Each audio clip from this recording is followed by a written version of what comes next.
नमस्कार, अश्विनी अन्नपूर्णा किचनमध्ये तुम्हा सर्वांचं खूप खूप मनापासून स्वागत। आज आपण रक्षाबंधन स्पेशल मस्त अशी रसमलाईची रेसिपी पाहणार आहोत। तर ही रसमलाई पहा, अगदी स्पॉन्जी जाळीदार तयार झालेली आहे। रसमलाईची ही एकदम सोपी आणि अचूक पद्धत आहे। अगदी तुम्ही नवशिके असाल, पहिल्यांदा जरी तुम्ही ही रसमलाई बनवायला घेतली ना, अगदी परफेक्ट बनणार आहे। कुठेही तुमची रसमलाई अजिबात चुकणार नाही, ही 100% खात्री आहे। चला तर मग वेळ न घालवता लगेचच आपल्या रेसिपीला आपण सुरुवात करूया। रेसिपी नेहमीप्रमाणेच अगदी साधी, सिंपल, सोपी आहे, त्यामुळे तुम्हाला नक्कीच आवडणार आहे। तर त्यासाठी रेसिपीला एक लाईक जरूर करा। तर रसमलाई बनवण्यासाठी सगळ्यात अगोदर इथे मी एक वाटीभर पाणी घेतलेलं आहे, त्यामध्ये सायट्रिक ॲसिड घेतलेलं आहे। आता आपल्याला दूध फाडण्यासाठी हे जे सायट्रिक ॲसिडचं पाणी आहे ना, ते लागणार आहे। जेव्हा हलवाई ही रसमलाई बनवताना त्यामध्ये ते विनेगरही वापरत नाही आणि लिंबूही वापरत नाही। बऱ्याचदा जेव्हा आपण घरी रसमलाई बनवतो ना, त्यामध्ये दूध फाडण्यासाठी आपण विनेगर किंवा लिंबाचा रस वापरतो। तर त्यासाठी आपल्याला ही एक गोष्ट लक्षात ठेवायची आहे, कारण हलवाई जेव्हा ही रसमलाई बनवताना त्यामध्ये इथे विनेगरही वापरत नाही आणि लिंबाचा रसही वापरत नाही, तर त्याऐवजी हे सायट्रिक ॲसिड वापरतात।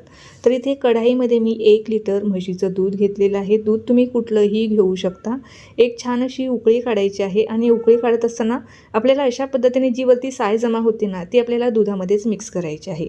आता दूध गरम झाल्याच्या नंतर आपल्याला लगेचच ह्या दुधामध्ये, गरम दुधामध्ये सायट्रिक ॲसिड घालायचं नाही, तर थोडंसं त्याला नॉर्मल येऊ द्यायचं, थोडं खाली बसू द्यायचं।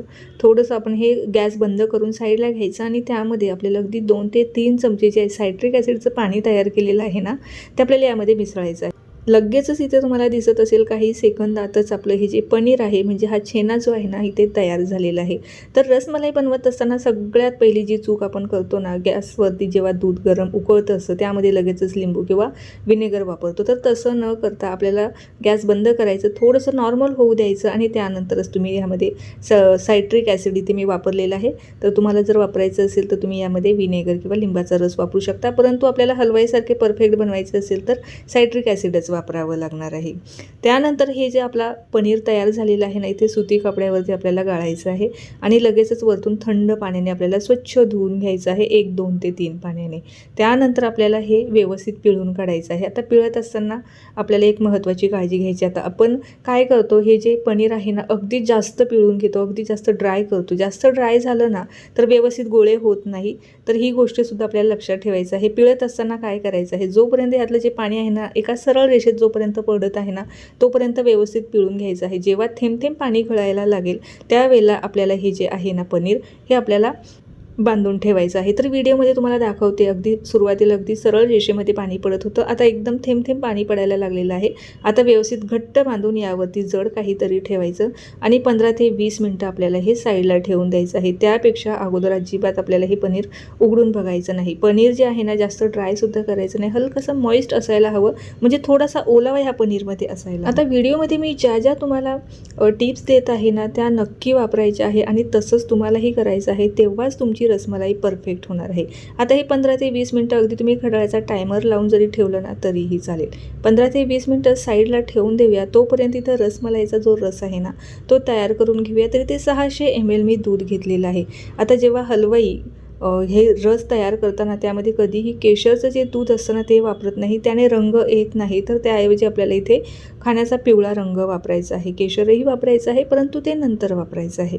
त्यानंतर इथे मी पाव चमचाभर वेलची पावडर टाकलेली आहे आणि पाऊण कप आपल्याला इथे साखर घालायची आहे। वजनाने म्हणाल तर ही 100 ते 125 ग्रॅम एवढी साखर यामध्ये घातलेली आहे।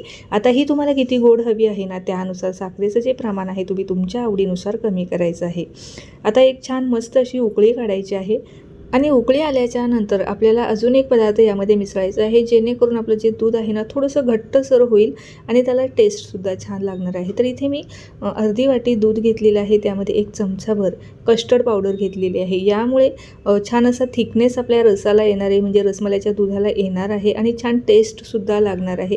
जर तुम्हाला यामध्ये कस्टर्ड पावडर वापरायची नसेल तर 4 चमचे मिल्क पावडर घातली ना तरीही छान असं दाटसर आपलं दूध तयार होतं आणि चवीलासुद्धा छान लागतं। परंतु हलवाई जेव्हा हा जो रस तयार करताना यामध्ये हे कस्टर्ड पावडरच वापरतात किंवा कॉर्नफ्लॉवर वापरतात. आता हे कस्टर्ड पावडर टाकल्याच्या नंतर पुन्हा एकदा एक उकळी आणायची आहे आणि गॅस बंद करायचा आहे. कारण आपल्याला याचं घट्ट दूध तयार करायचं नाही, तर थोडंसं पातळच हवं आहे. कारण नंतर आपला जो रस तयार होईल ना, रसमलाई तयार होईल ना, त्यामध्ये ते व्यवस्थित ॲब्झॉर्बसुद्धा झालं पाहिजे. तर एक उकळी आलेली आहे आणि रंग तर पहा काय सुरेख आलेला आहे. मस्त असा आपला हा रसमलाईसाठीचा रस या ठिकाणी तयार झालेला आहे. आता हा थंड होण्यासाठी फ्रीजमध्ये साईडला ठेवून देऊया. आता हा रस थंड होत आहे तोपर्यंत आपण पुढील कृती करूया. तर यामध्ये आपल्याला आता जे आपण रसमलाईचे बॉल्स तयार करून घेणार आहोत ना, त्यासाठी आपल्याला एक पाक तयार करावा लागणार आहे. तर त्यासाठी मेजरिंग कपाने 1 कप साखर घेतलेली आहे आणि साखरेच्या 3 पट म्हणजे साधारणतः 3 कप आपल्याला इथे पाणी घ्यायचं आहे आणि हा जो पाक आहे ना आपल्याला शिजवून घ्यायचा आहे. तर बरोबर 3 कप इथे मी हे पाणी जे आहे ना ह्यामध्ये टाकलेलं आहे आणि हे पाणी आपल्याला उकळायला ठेवायचं आहे. तर इथे बरोबर माझे 20 मिनटं झालेले आहे. 20 मिनटामध्ये आपलं जे पनीर आहे हे मस्त असं तयार झालेलं आहे. तर आता हे आपल्याला मळून घ्यायचं आहे. तुम्हाला ओपन करून दाखवते, यावरून तुम्हाला अंदाज येईल. जास्त कडक नाही, थोडंसं सॉफ्टनेस ह्या पनीरला असायला हवा. इथे रसमलाई बनवण्यासाठी शक्यतो अशा पद्धतीने दूध फाडूनच जे पनीर तयार केलं जातं ना, त्याच पनीरचा वापर करून ही रसमलाई तयार करतात. बरेच जण इथे रेडीमेड पनीर घेऊन आणि त्यापासून रसमलाई बनवतात, परंतु तशी जर रसमलाई बनवली ना, ते जेव्हा आपण पाण्यामध्ये शिजायला ठेवतो ना, त्यामध्ये ते जे पनीर आहे ना ते विरघळतं, बॉल्स घट्ट राहत नाही. तर त्यासाठी शक्यतो आपल्याला दूध फाडून अशा पद्धतीने पनीर तयार करायचं आहे आणि रसमलाई तयार करायची आहे.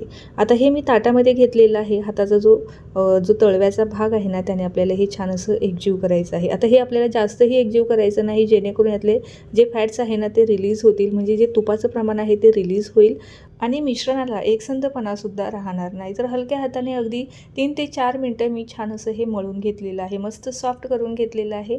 त्यानंतर यामध्ये छान अशी बाइंडिंग यावी याकरता इथे मी 1 चमचाभर कॉर्नफ्लॉवर घेतलेलं आहे. कॉर्नफ्लॉवरमुळे आपले जे बॉल्स आपले तयार होतील ना, ते अजिबात त्यांना क्रॅक्स पडणार नाही, मऊसूत तयार होतील आणि हे जे पीठ आहे ना हे छान असं बांधलंसुद्धा जाईल. बॉल्स बनवायला अजिबात कुठला त्रास होणार नाही. छान एकजीव करायचं आहे. जर तुमच्याकडे कॉर्नफ्लॉवर नसेल ना, तर तुम्ही त्याऐवजी 1 चमचाभर मैदा किंवा अरारूटची पावडर किंवा 1 चमचाभर तुम्ही इथे रवासुद्धा वापरू शकता. आता मी ह्यामध्ये कॉर्नफ्लॉवरच मिक्स केलेलं आहे, छान एकजीव करून घेतलेले आहे. हव्या त्या आकारामध्ये तुम्ही आता ह्याचे बॉल्स तयार करून घेऊ शकता. तर मस्त असे मी जास्त मोठेही नाही आणि जास्त छोटे नाही, अशा छोटे छोटे बॉल्स तयार करून घेणार आहे. आता हे जरी लहान दिसत असेल ना, जेव्हा आपण हे उकळावायला ठेवतो ना, त्याची जी साईज आहे ना अगदी दुप्पट तिप्पट चौपट फुलते. तर त्यामुळे अगदी शक्य होईल तर छोटे छोटेच बॉल आपल्याला तयार करायचे आहे. तर हे पहा, असे सगळे मी बॉल तयार करून घेणार आहे. मी थोडेसे रसगुल्ल्यांसारखे हे बॉल्स तयार करून घेणार आहे. तुम्हाला चपटे हवे असेल तर तुम्ही चपटेसुद्धा बनवून घेऊ शकता. सगळे बॉल तयार करून झालेले आहे. आता लगेचच आपण हे उकळायला ठेवूया. तर इथे साखरही छान वितळलेली आहे आणि पाणीसुद्धा छान असं उकळतं आहे. तर आपल्याला अशा उकळत्या पाण्यामध्येच हे जे बॉल्स आहे ना शिजवायला ठेवायचे आहे. कुठेही गॅस कमी किंवा मोठा ठेवायचा नाही, फक्त असे बबल्स पाण्याला येत राहिले पाहिजे आणि त्या हलक्या हलक्या उकळत्या पाण्यामध्येच आपल्याला हे रसगुल्ले सोडायचे आहे. तर हे पहा, सुरुवातीला 2 ते 3 मिनटं गॅस मोठा ठेवायचा आहे आणि मोठ्या गॅसवरती झाकण न ठेवताच हे शिजवायचे आहे.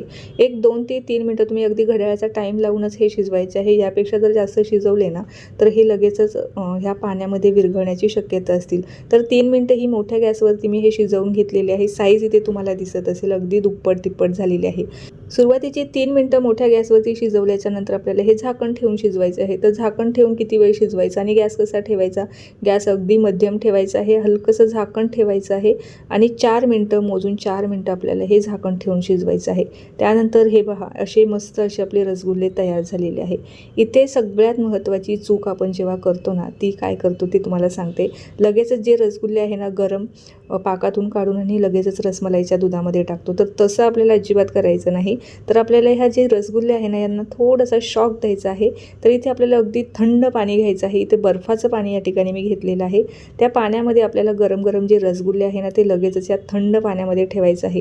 तर त्यामुळे काय होणार आहे, आपले जे रसगुल्ले आहे ना आता अगदी दुप्पट तिप्पट फुललेले आहे. जर तुम्ही डायरेक्टच पाकातून काढून रसमलाईमध्ये जर घातले ना, त्याची साईज जी आहे ना अगदी कमी होईल, ते श्रिंक होतील. तर तसं होऊ नये याकरता आपल्याला ह्या थंड पाण्यामध्ये अगदी 10 ते 15 मिनटं ठेवायचे आहे आणि त्यानंतरच आपल्याला हे काढून रसमलाईच्या दुधामध्ये घालायचं आहे। तर ही जी चूक आहे ना ती आपल्याला टाळायची आहे। आपल्याला जे रसगुल्ले आहे ना गरम पाकातून काढून रसमलाईमध्ये न टाकता अगदी थंड पाण्यामध्ये टाकायचे आहे। तर इथे तुम्हाला फरकही दाखवते। एक 10 मिनटं मी थंड पाण्यात तसेच ठेवलेले होते। आता हे कितीही तुम्ही प्रेस केले आणि त्यानंतर पुन्हा तो जो रसगुल्ला आहे ना अगदी मूळ स्वरूपामध्ये येतो। आता रसगुल्ले व्यवस्थित शिजले आहे की नाही त्याची ही ट्रिक तुम्हाला सांगते। रसगुल्ले पाण्याच्या खाली जर राहिले तर आपले रसगुल्ले परफेक्ट शिजलेले आहे।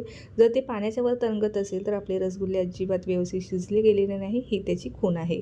आता मी सगळे व्यवस्थित पिळून काढलेले आहे। एक्स्ट्राचं जे पाणी आहे ते सगळं व्यवस्थित काढून घेतलेलं आहे। त्यानंतर आपलं इथे रसमलाईचं दूधसुद्धा अगदी थंड झालेले आहे। आता या थंड दुधामध्ये आपल्याला हे सगळे रसगुल्ले घालायचे आहे। आता इथे आपली रसमलाई तर तयार झालेली आहे, परंतु लगेचच ही खाण्यासाठी तयार नाही। तर आता हे जे दूध आहे रसमलाईचे ह्या रसगुल्ल्यांमध्ये अगदी व्यवस्थित मुरलं जावं त्यासाठी आपल्याला अगदी 2 तास हे साईडला ठेवून द्यायचं आहे। कारण लगेच खाल्ले तर जे दूध आहे ना हे मुरलेलं नसेल, त्याला तेवढी टेस्ट येणार नाही। त्यासाठी आपल्याला 2 तास तरी हे आपल्याला वेट करावी लागणार आहे। तर हे पहा अगदी मस्त अशी आपली ही रसमलाई इथे तयार झालेली आहे। आता 2 तास सेट होण्यासाठी साईडला ठेवून देऊया आणि 2 तासानंतर मी इथे तुम्हाला आपली जी परफेक्ट आपली रसमलाई तयार झालेली आहे ना ती इथे दाखवणार आहे। तर वरतून थोडीशी मी ड्रायफ्रूट टाकलेले आहे। तुम्ही तुमच्या आवडीनुसार ड्रायफ्रूट किंवा चारोळी घालू शकता। आणि सगळ्यात महत्त्वाचं सुरुवातीला मी सांगितल्याप्रमाणे जेव्हा हलवाई ही रसमलाई बनवताना यामध्ये अजिबात केशरचं दूध वगैरे वापरत नाही, तर केशरच्या काड्या ह्या सगळ्यात शेवटी गार्निशिंगसाठी वापरतात। तर ही आपली परफेक्ट अशी रसमलाई तयार झालेली आहे। तर आता ही आपण 2 तास साईडला ठेवून देऊया आणि 2 तासानंतर ही सर्व करायला घेऊ शकतो। तर मी ह्या व्हिडिओमध्ये अगदी बारीक सारीक सगळ्या चुका इथे सांगितलेल्या आहे। त्या जर तुम्ही टाळल्या ना अगदी परफेक्ट आपली हलवाईसारखी ही रसमलाई घरच्या घरीच तयार होणार आहे। अजिबात कुठेही आपल्याला ही महागडी रसमलाई बाहेरून विकत आणावी लागणार नाही। 1 लिटर दुधापासून अगदी संपूर्ण फॅमिलीसाठी आपली ही रसमलाई तयार होणार आहे। आता रक्षाबंधनही जवळ येणार आहे, भरपूर आपली पाहुणे मंडळीसुद्धा घरी येणार आहे। तर त्यांच्यासाठी जर अशी तुम्ही रसमलाई बनवली ना नक्कीच ते तुमची तारीफ केल्याशिवाय राहणार नाही। तर 2 तास व्यवस्थित सेट झाल्याच्या नंतर इथे तुम्हाला रसमलाई दाखवते। अगदी स्पॉन्जी तयार झालेली आहे, परफेक्ट अशी हलवाई स्टाईल, हलवाईपेक्षाही भारी आपली ही रसमलाई या ठिकाणी घरच्या घरीच तयार झालेली आहे। तर ही रेसिपी रक्षाबंधनला नक्की ट्राय करून पहा। कशी झाली ते मला रक्षाबंधन झाल्याच्या नंतर अगदी कमेंट करून कळवायला अजिबात विसरू नका। तर मग ही रेसिपी जर तुम्हाला आवडली असेल ना तर लाईक आणि शेअर करायला सुद्धा अजिबात विसरू नका। रेसिपी पाहत तुम्ही जर इथपर्यंत आलाच असाल, चॅनलवर जर तुम्ही नवीन असाल, चॅनलला अजून सबस्क्राईब केले नसेल तर नक्की सबस्क्राईब करा। त्या बाजूचे जे बेल आयकॉन आहे ते सुद्धा प्रेस करा, म्हणजे जेव्हाही माझे नवीन व्हिडिओज येतील ते तुम्हाला सगळ्यात अगोदर पाहायला मिळतील। आता ही जी रसमलाई आहे हे तुम्हाला तोडूनही दाखवते। अगदी तुम्ही जिभेवर ठेवली ना लगेच विरघळेल एवढी मऊसूत ही रसमलाई तयार झालेली आहे। तोडल्यानंतरच तुम्हाला एक अंदाज आला असेल की किती मऊसूत अशी ही आपली रसमलाई इथे तयार झालेली आहे। तर मग रेसिपी आवडली असेल ना तर लाईक आणि शेअर करायला अजिबात विसरू नका। चला तर मग पुन्हा भेटूया अशाच काही नवीन रेसिपीसोबत। तोपर्यंत धन्यवाद।